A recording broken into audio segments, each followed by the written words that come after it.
De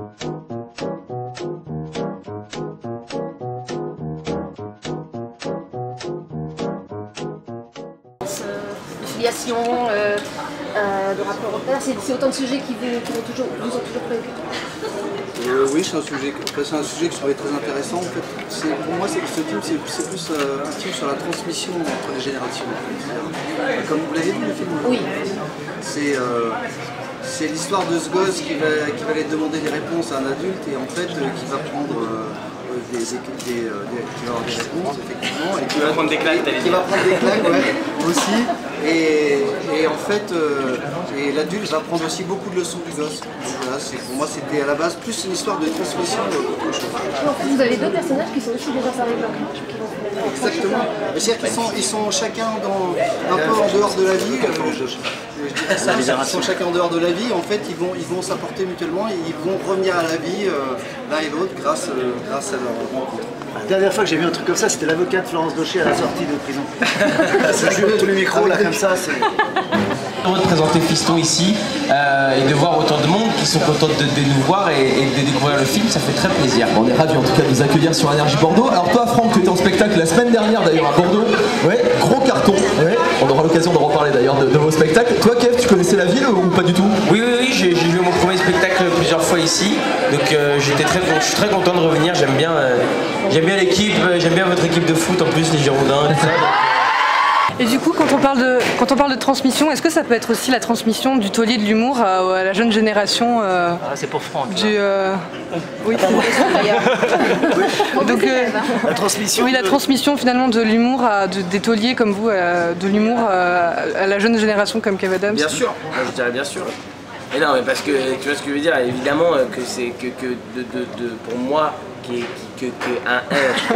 pour moi qui suis un jeune et qui démarre et au cinéma et sur scène depuis quelques années maintenant, de pouvoir apprendre et grandir aux côtés d'effectivement des tauliers de l'humour, puisque moi Franck fait partie de cette génération d'humoristes dont font partie aussi Gad, Jamel. C'est avec cette génération que j'ai grandi. Moi quand j'étais tout petit c'était eux déjà les numéros 1 et aujourd'hui je suis plus grand et c'est toujours eux les numéros 1 et donc forcément de grandir avec des gens et d'avoir la chance de travailler avec eux un jour, bah, tu as la chance d'apprendre un peu à voir comment est-ce qu'ils travaillent, et en fait quand tu travailles avec eux, tu comprends pourquoi est-ce qu'ils sont tous ces gens-là numéro 1 depuis 10, 15, 20 ans, 73 ans pour Franck. Et je crois aussi que c'est là où le casting est bien fait, c'est-à-dire que le casting est en cohérence avec l'histoire, même s'il n'y a pas dans le fait une transmission, j'apprends rien à Kev, enfin aussi des petits détails qui ne sont pas marqués par le film, on va dire.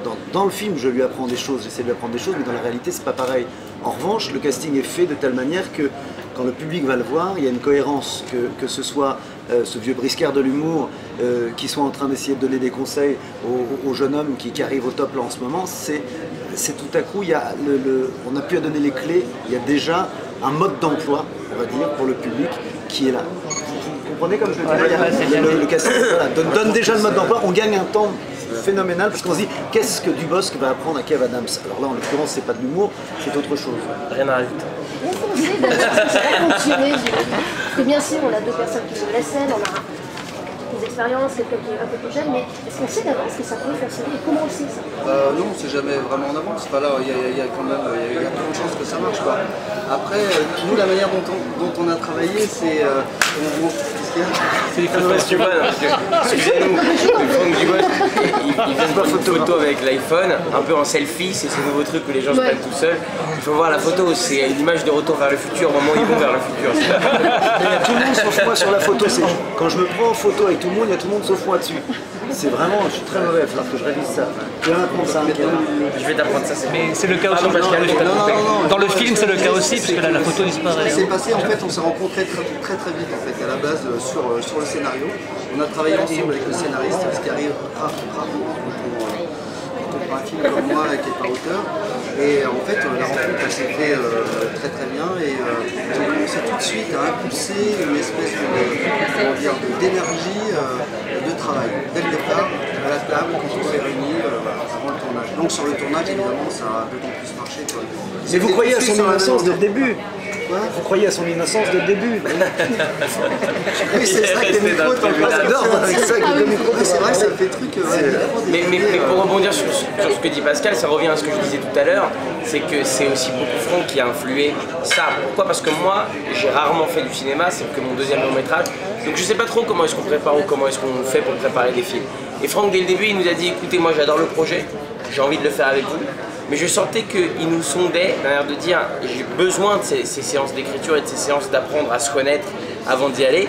C'est limite important pour moi au point que peut-être je ferais pas le film si on fait pas ça. Et moi tout de suite je me suis dit, si le gars c'est important pour lui, le gars qui fait des 4 et des 5 et des 8 millions d'entrées au cinéma, c'est qu'il y a un secret et c'est qu'il faut passer par cette étape. Et on s'est tous mis tous les lundis, tous les mardis autour d'une table.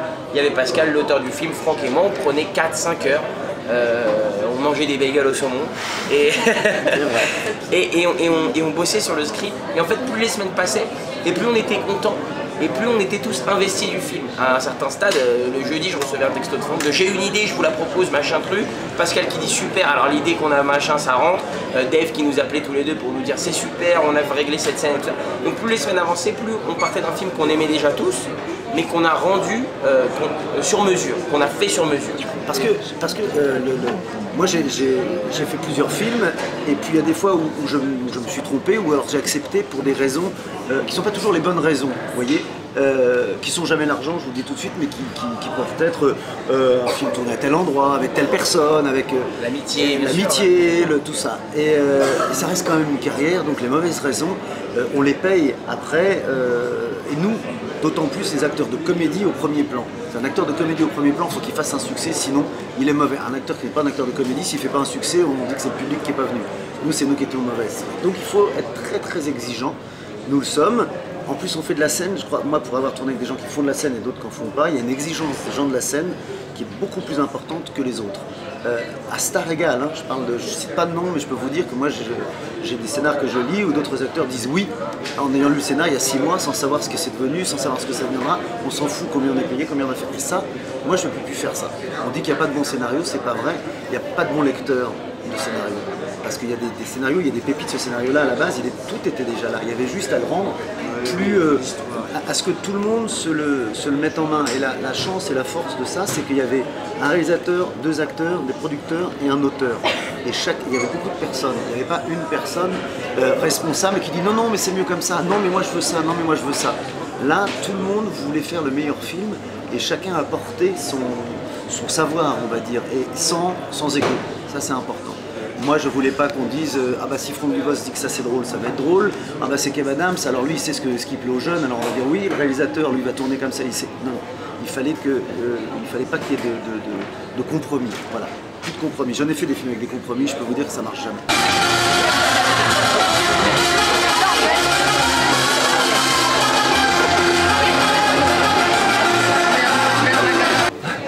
Juste pour ajouter un petit truc encore. En fait, il y a eu ce travail de préparation à la table et tout ça, mais c'était aussi la même chose un peu tous les jours. J'ai souvenir, tous les matins, ils arrivaient sur le plateau et ils me disaient tiens, que ce soit Kev ou Franck, ils me disaient tiens, qu'est-ce que tu penses si on essaye ce truc-là ou ça ou ça. Et ben voilà, on essayait, on partait dessus. Mais toujours créatif, tous les jours, c'était créatif. Mais toujours dans la force de Pascal, c'est qu'il nous a fait faire des choses. Même moi, parfois, je me disais, j'espère qu'il ne nous laisse pas faire pour nous faire plaisir, en se disant, bon, bah, c'est Franck Dubosc, c'est Kev Adams, s'ils font de l'humour, je les laisse faire. Pas du tout. Il savait très bien ce qu'il faisait. Il nous manipulait comme on aime qu'un metteur en scène nous manipule. C'est-à-dire que nous, sans qu'on le sache, finalement. Et c'est ce qui est vachement bien, parce que moi, j'ai qu'une envie, c'est de retourner avec Pascal, parce que je sais qu'on peut laisser faire, il prendra que ce qui est bon. Et voilà, donc il nous a pas manipulé, le mot est péjoratif quand je dis, il nous a utilisé, il a joué de notre instrument comme il faut, quoi. Voilà. Il a joué de ton instrument, toi. Ouais, il a joué de ton instrument. Il a su rendre électrique des guitares acoustiques. C'est beau, c'est beau. Merci. J'aime beaucoup. Moi j'aime le public, ils sont là.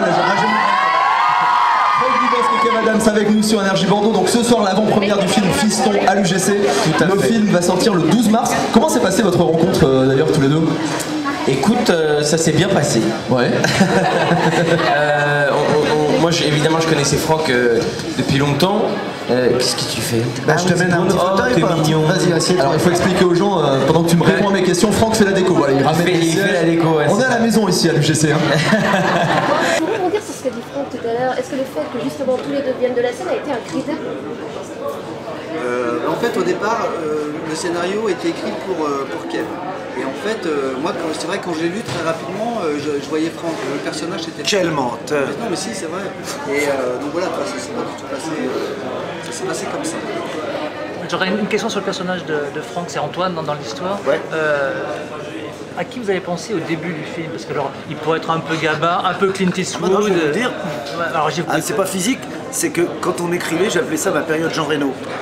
C'est-à-dire que. Alors, pas d'émotion. Pas d'émotion. C'est ça, c'est-à-dire que c'est. Et j'avais peur, parce que je sais, mais comment est-ce que moi, le petit bonhomme de camping, quand j'ouvre une porte, comment est-ce que je peux impressionner et donner, en ayant envie de rire, bien de faire rire, cette impression de. Parce que forcément, quand je porte une hache dans le bois, si c'est Jean Reno qui fait ça, on se dit oh là là, si c'est Dubosc, on se dit où est-ce qu'il nous emmène celui-là? C'est aussi la force du casting. Ça, Et donc je cherchais, c'est pour ça l'idée de la barbe aussi, c'était peut-être de me cacher puis de me donner un côté. Alors quand on regarde, il y a un petit côté un peu aussi, comment il s'appelle, Sean Connery, sans y ressembler, mais ce côté un peu, ça m'aidait, je me suis caché derrière. Mais c'est ce que j'appelle ma partie Jean Reno. Alors, je parle comme ça tout doucement, mais je me suis amusé à faire ça, c'était génial. Jusqu'au moment où on rase la barbe, mais il fallait pas non plus que quand je rase la barbe, je redevienne Patrick Chirac. Enfin, je prends toujours celui-là en exemple parce que il ne fallait pas que je redevienne ça, il fallait que je garde un petit peu de Jean Reno mélangé avec Franck Dubosc.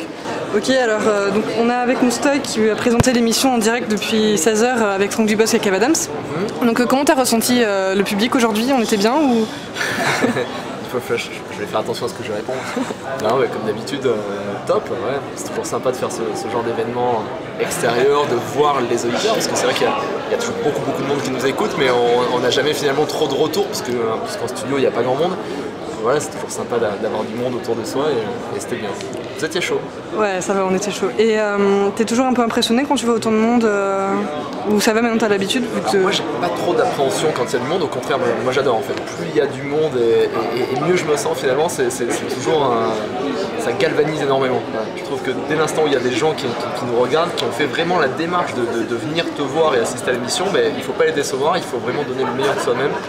Et donc moi je suis plus dans cette démarche et j'adore. Si je pouvais faire des émissions comme ça tous les jours, je signe. On sait que tu oublies des noms des fois. Ça peut m'arriver effectivement, je peux avoir 2-3 petits soucis sur des prénoms. Marie est avec nous. Marie? Ah, Laure, pardon. Mais j'ai des petits penses bêtes.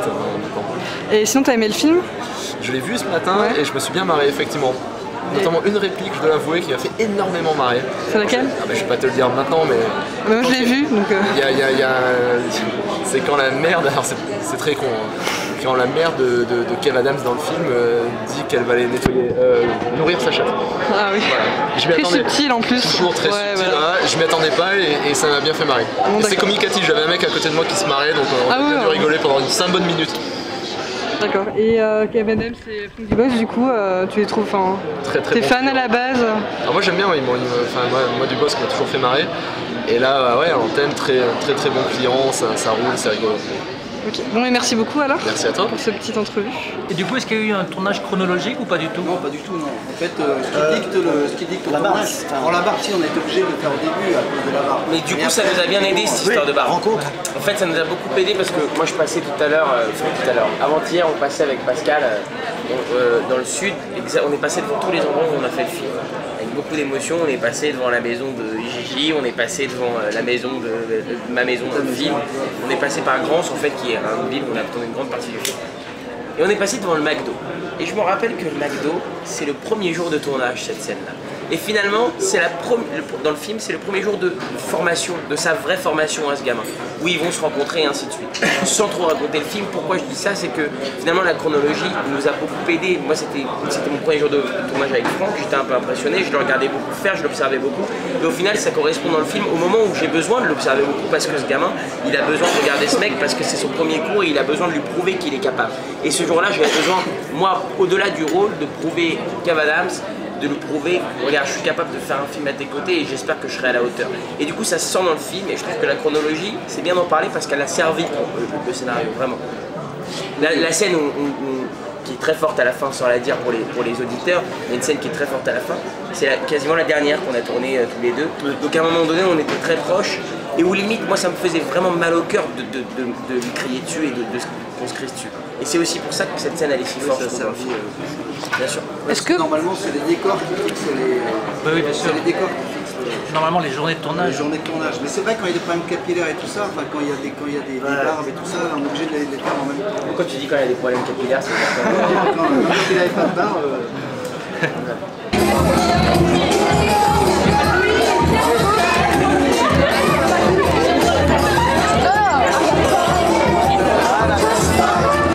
Est-ce que parfois vous êtes surpris quand vous faites, en ce moment vous faites le tour des villes dans les cinémas, est-ce que vous êtes surpris? Est-ce que vous avez, il y a des moments qui étaient prévus où le public devrait rigoler, finalement ça rigole à d'autres endroits?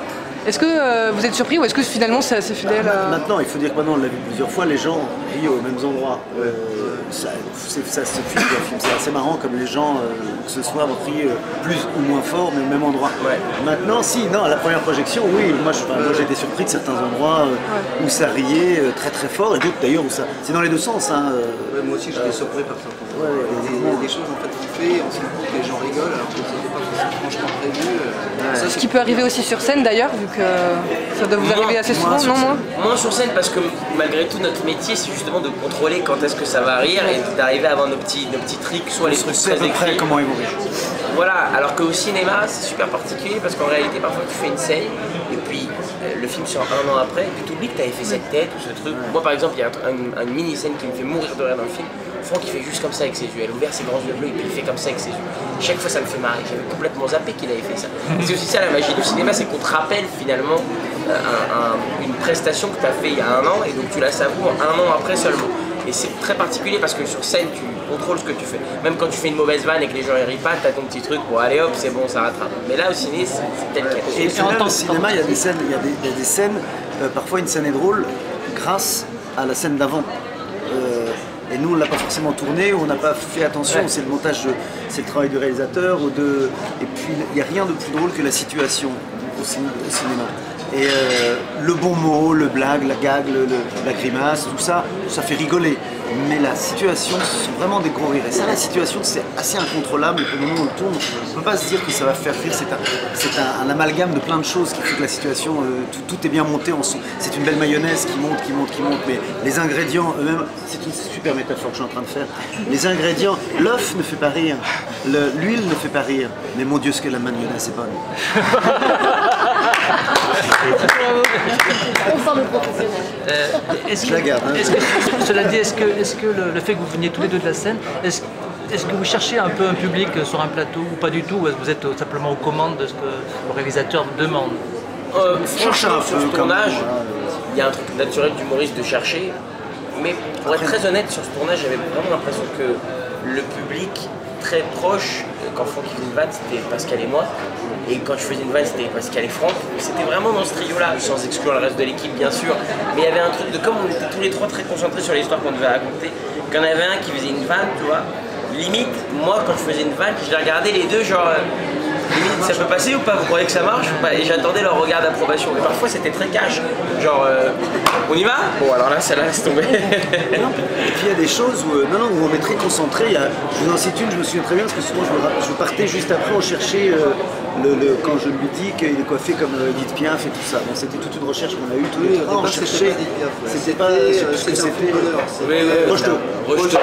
C'était l'ancienne référence. Alors on a cherché, mais au moment où on l'a trouvé, quand on l'a fait, on s'est pas fait rire parce que c'est si on faisait ça et ça, oui attends moi je vais rajouter Shakira et c'est monté comme ça, comme en sauce tout seul, et au moment où on l'a joué, on l'a fait plutôt concentré qu'autre chose.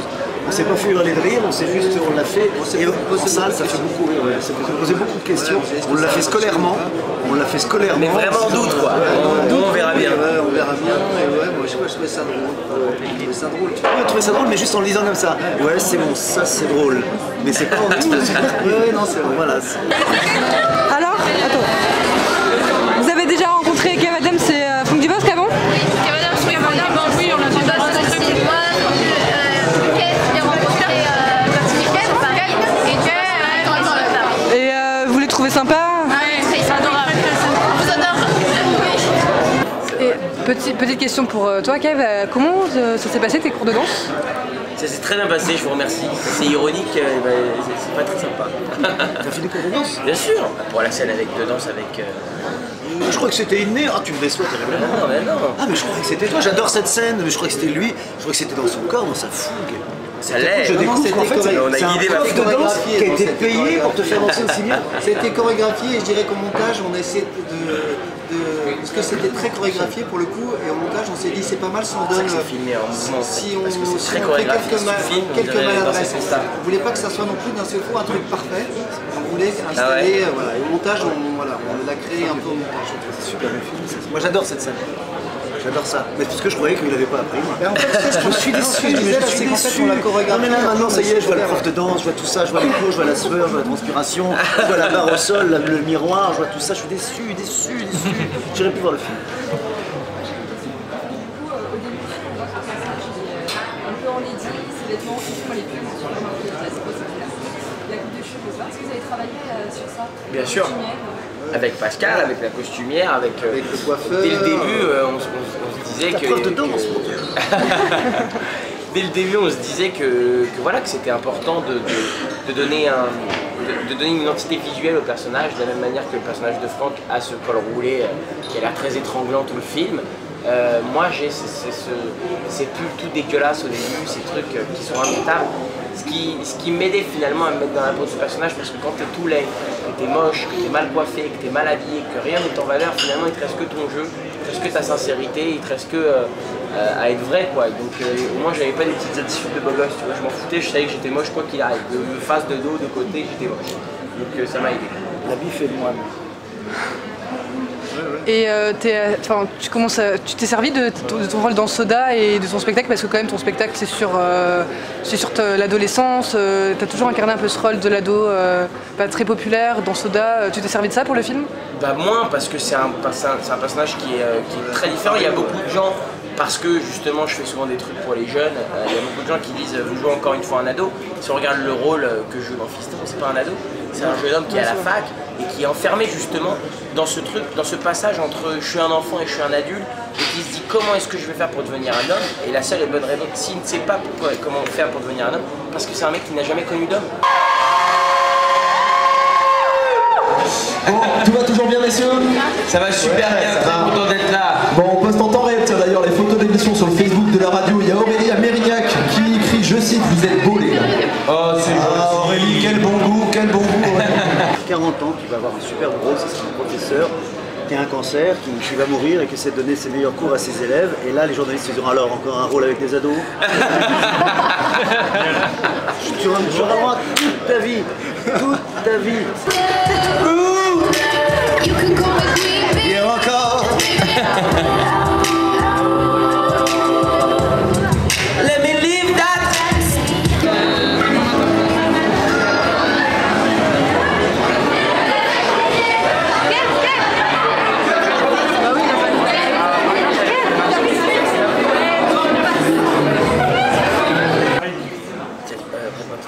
Je vais te faire un truc formidable. Parce que j'ai plus le mien. Chris. Yes, je suis là. Tiens mon téléphone. Passe-moi un téléphone, même le tien, Chris, on s'en fout. C'est pour. Téléphone, Elle est belle cette photo.